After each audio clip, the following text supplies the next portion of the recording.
নেতাজি সুভাষচন্দ্রের জন্মদিবস উপলক্ষে একটি প্রীতি ক্রিকেট প্রতিযোগিতার আয়োজন করেছিল এগরা মহকুমা প্রশাসন। বৃহস্পতিবার সকাল 10টায় এগরা সারদা শশীভূষণ কলেজের স্টেডিয়ামে এই প্রতিযোগিতার আয়োজন করা হয়েছিল। এদিন এগরা মহকুমা প্রশাসন বনাম এগরা সাব ডিভিশনাল জার্নালিস্ট ফোরামের মধ্যে এই ক্রিকেট প্রতিযোগিতাটি হয়। 12 ওভারের খেলায় জয়ী হয় এগরা মহকুমা প্রশাসন, রানার্স হয় এগরা মহকুমা জার্নালিস্ট ফোরাম।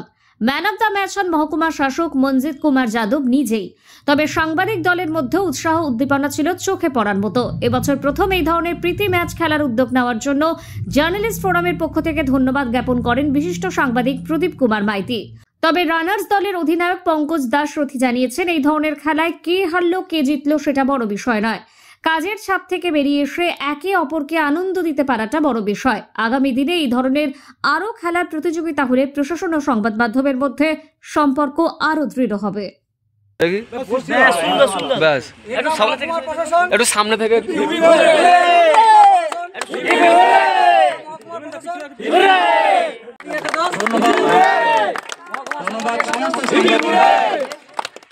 আমরা চাইব এই সুসম্পর্ক বজায় থাকুক এবং আমাদের ডিএমডিসি মহাশয় শ্রী বাসুদেব সরকার মহাশয় দুজনে অত্যন্ত সৌহার্দ্যপূর্ণ পরিবেশ, সবাই মিলে ট্রফি তুলে দিচ্ছে।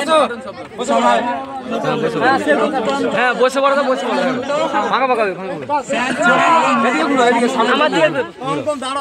দেখি ব্যাস, একটু সামনে থেকে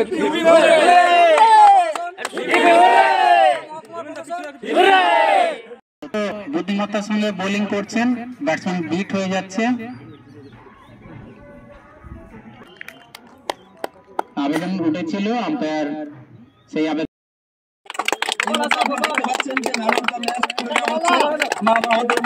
মহকুমা শাসক আমাদের সুখ দুঃখের সাথী, কাজের লোক, উন্নয়নের কান্ডারি মাননীয় মহকুমা শাসক